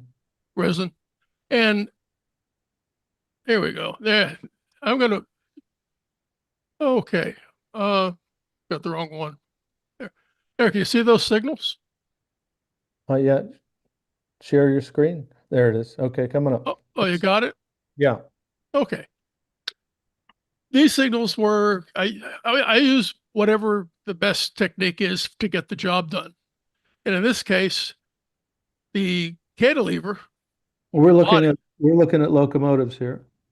Now we're looking at a workbench. That's not mine. Oh, this looks like Steve Sherrill's workbench. Hold on. Did you share? You're sharing your own screen? Try share again, Earl. Yeah, okay. Screen one. Share the upper left. That way we see what you see. Upper left. Yeah. Upper left.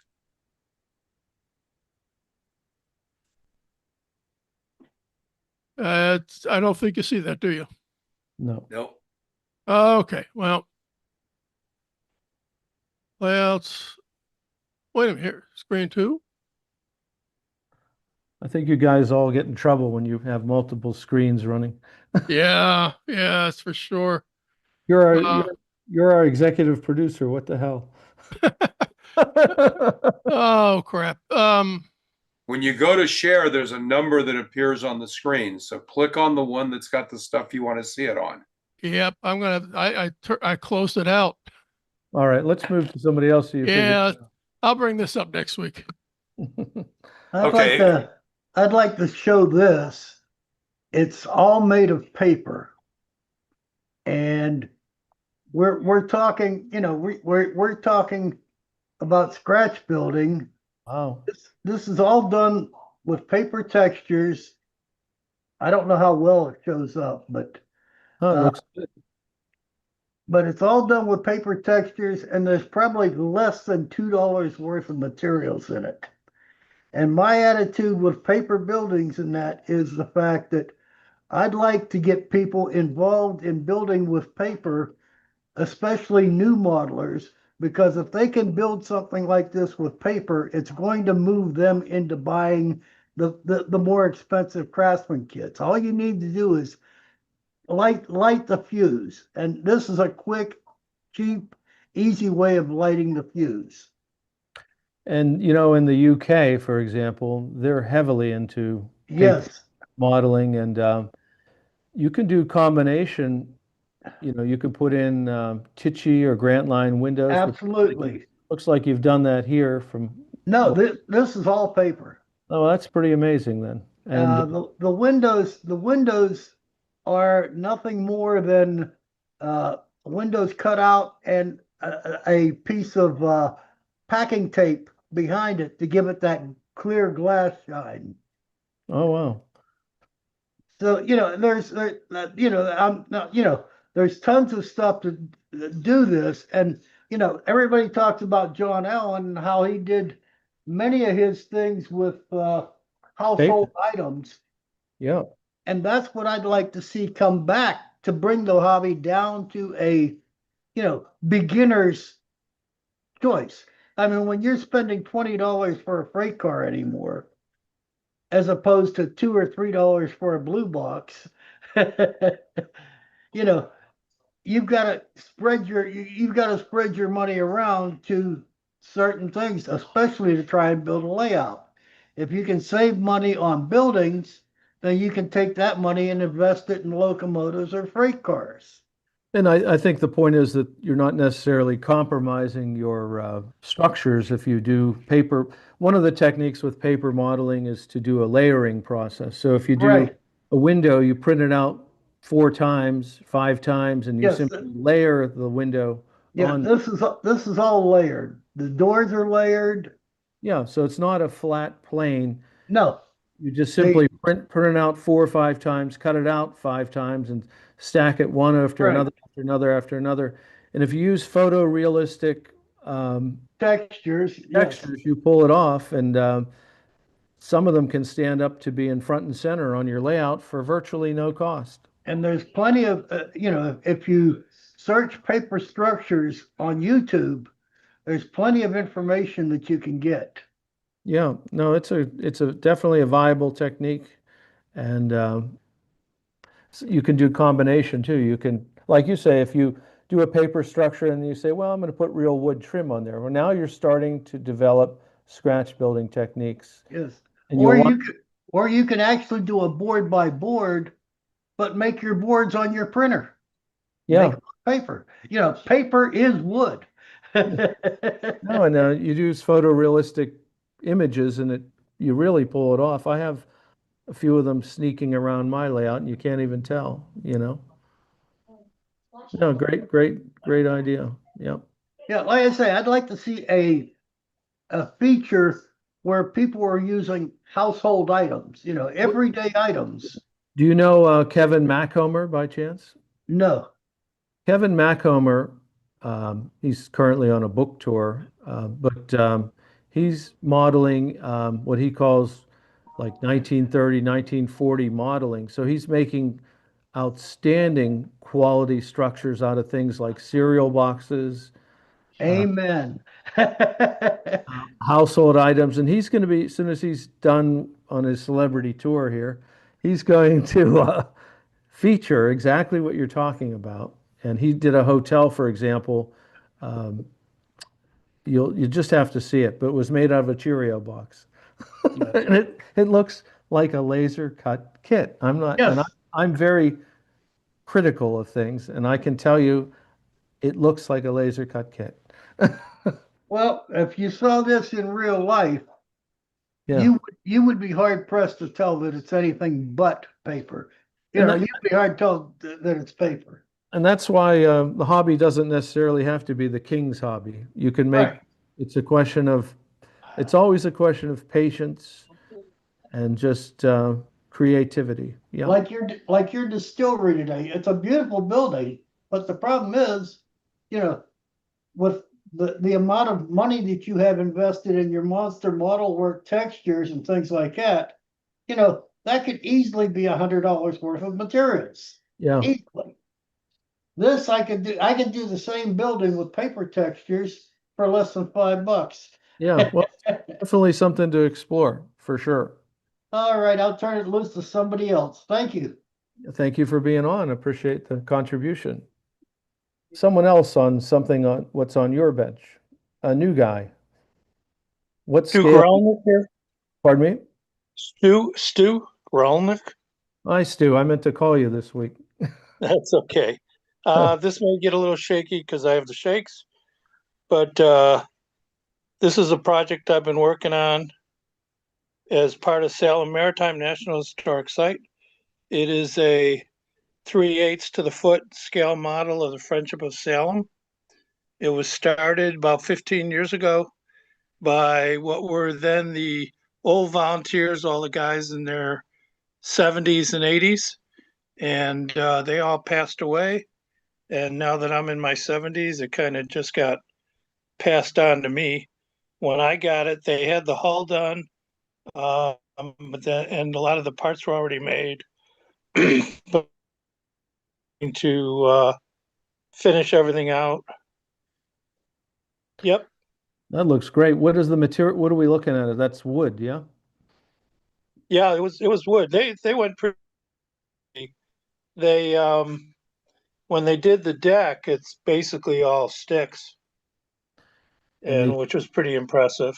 What are the casting? It's a kit or is it scratch built? This is all total scratch build. Oh, wow. And this was a model.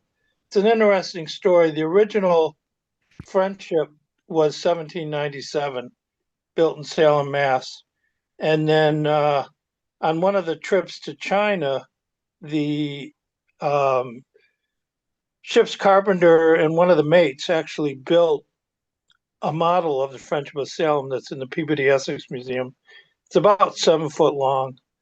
Well, when Salem Maritime decided to build the ship model, what they did is they took the measurements off of the Friendship model in the Peabody Essex Museum, and they did a whole set of drawings, built the full size ship, and then so what I have is a set of the drawings that I'm using to, figure everything out. The blocks, which are gorgeous, are from a Canadian company out on the West Coast, and they're just beautiful things.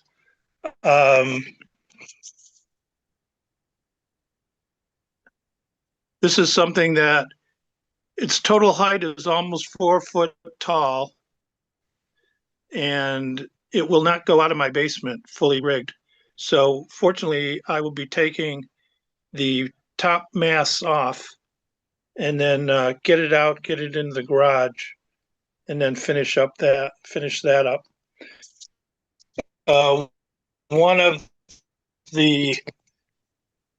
my favorite spots is the transom, and this was done, the carvings were basically, I cut them out and just used a Dremel tool to kind of give them the look of the carvings, even though they're not what the authentic carvings are.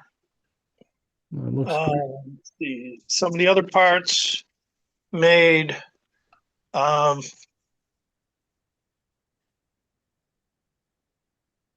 is there, and I can get all the pins, belaying pins are from an American company, or I got them from an American company, and there's some things like that it's just not worth buying.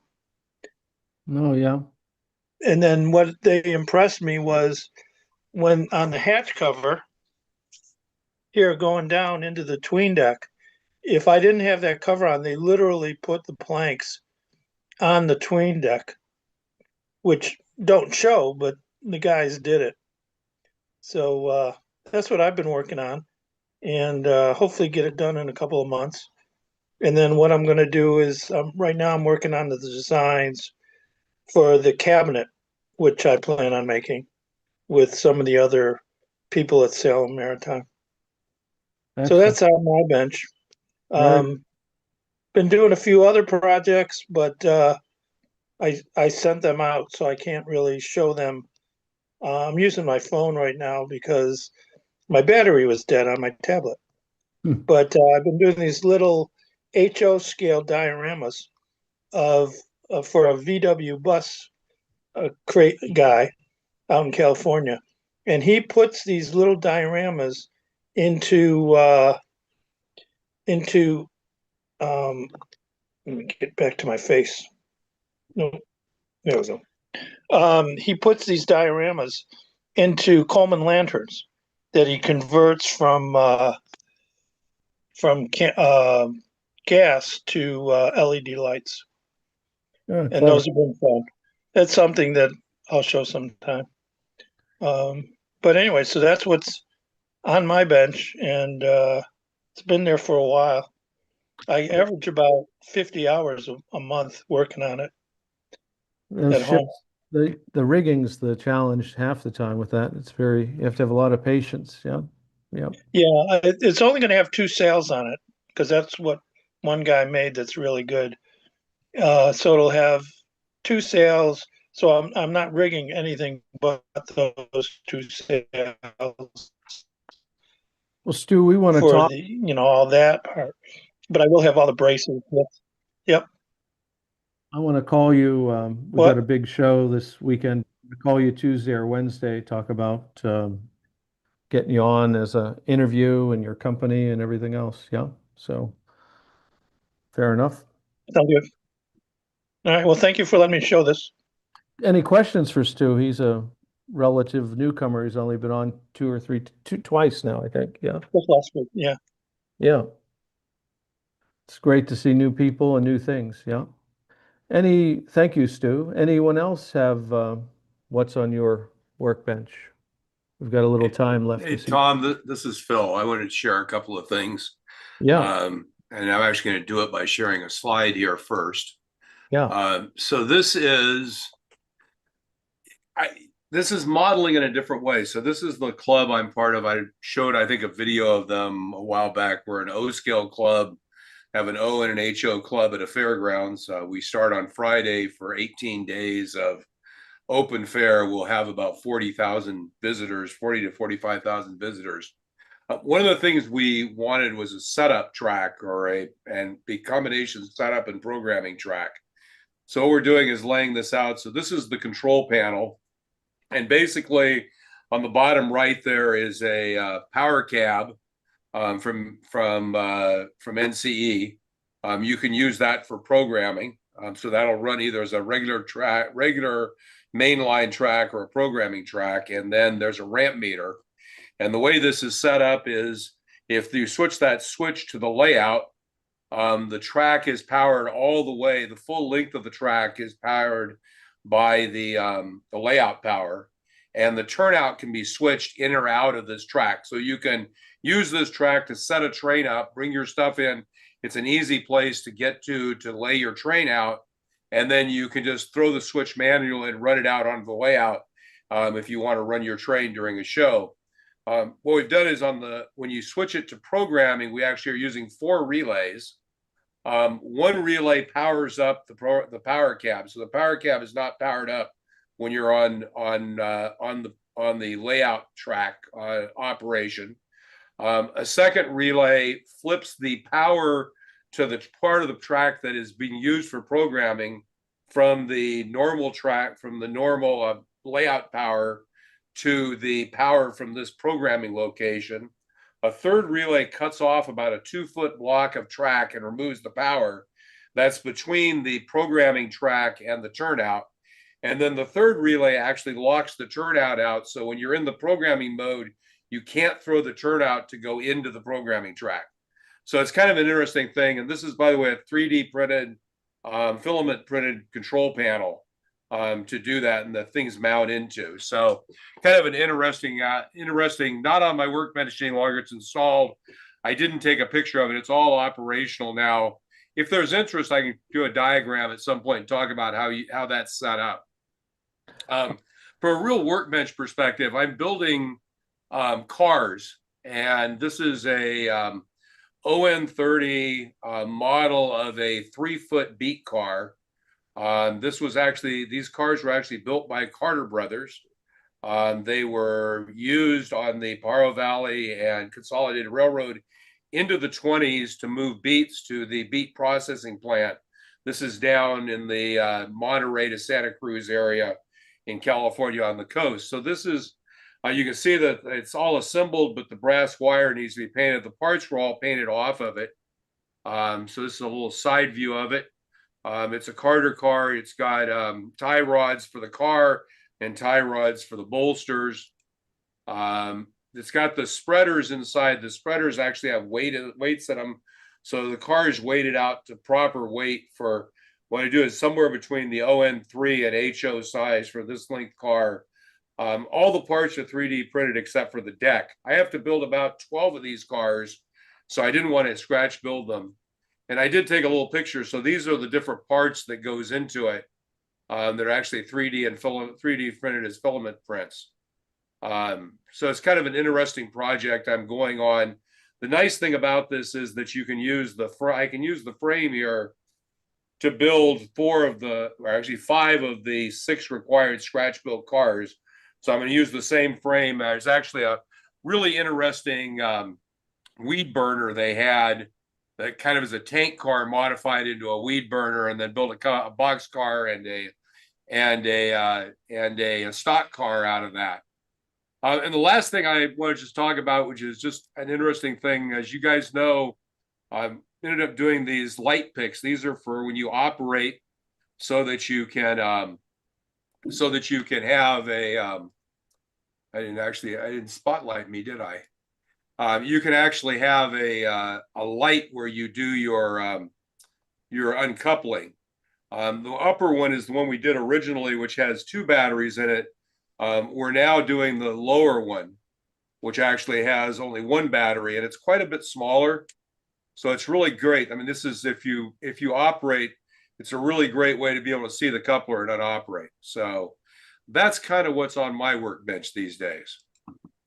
Good. Well, I think that control panel programming track, I have one myself that's not so complicated, but I think that would be very interesting to see the details and the schematics. Have a great makings of a nice program there. So if you want to. Cool. Yeah, I'll put it together. It'll be wunderbar.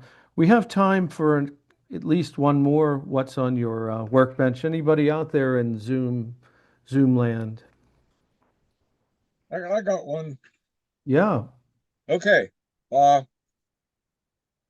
This is one of Jim King's new ON30 trucks. Okay, and he'll have them available at the Pull it back a little. Yeah, there. Yeah, there you go. Okay. He'll have them available at the show this weekend. Okay. Who is it again, please? Jim King. Oh, Jim King. Okay. Yes, I think that's what, Smoky Mountain? Yeah. Yeah, okay. And one other thing, Pierre Oliver did a thing on doing resin cars on on an MRH video, and he touted these. He uses the real small drills in a Dremel, and because they're industrial quality, you don't break them. They're expensive, but you can use the small drills without breaking them, and they're available from MSC. Okay.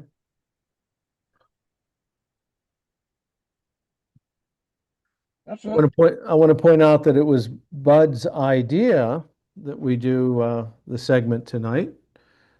And thank you, Bud, for thinking this up. We have time for one more, and then we'll do the close here.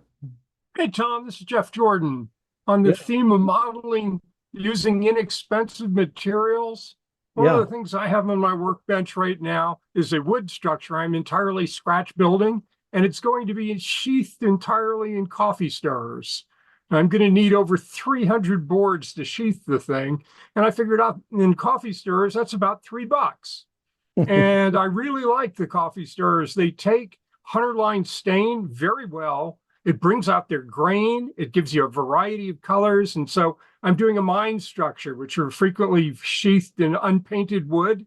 And the coffee stirrers, I think, are giving me a very good impression of that kind of sheathing. And it may also make a theme for a presentation generally on modeling with coffee stirrers, because I found a bunch of places where I really like using coffee stirrers, and they're just about the cheapest wood stock you can find.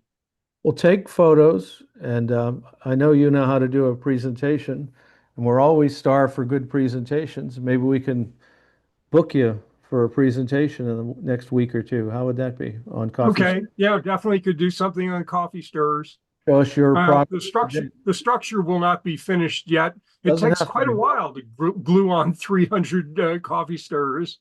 Will you be at the show this weekend? Absolutely. I'll be there on Friday. I'm looking forward to it. We'll see you there. See you there. Yeah. Well, we're approaching 9 o'clock, and I want to say that this was an absolute smashing success. And I think Steve Sherrill, he grades these programs, and I think he'll give us a good grade this evening. It went really well, and perhaps we'll go to 2 presentations next time, and then do another open forum. I think we haven't worked the what's on your workbench thoroughly, so maybe next week we'll continue, since we didn't get to everybody. We'll do what's on your workbench part 2 for those that didn't contribute. I'll limit the formal presentations to 2. That'll give us more time. So I want to thank everybody this evening who put together a presentation under pressure. And look forward to participation next week. And Phil, let's do the closing video with Father Ron. He's not here, so if you have a video, that would be wonderful. Yeah. Almighty God, just as our models imitate the beauty of your creation, may we imitate your kindness and generosity to us in our relationship with others. Bless us now and always. Amen.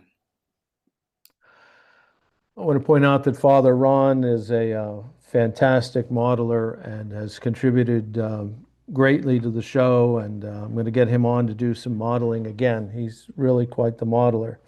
And now we have a caboose, and that should pretty much do it.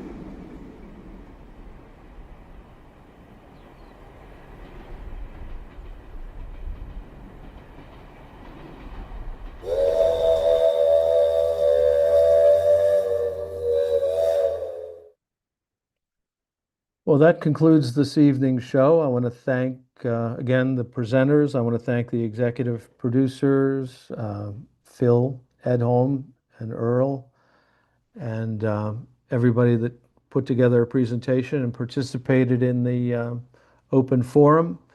I want to encourage people to participate in the My Build. It's on anything related to water. You've got a couple weeks. We only have about 5 presentations at the moment. We want to fill the show with the My Build program. It's you guys. It's your modeling. Anyway, have a good evening. And if you're going to the ON30 show this weekend in Harrisburg, I'll see you there. Thank you.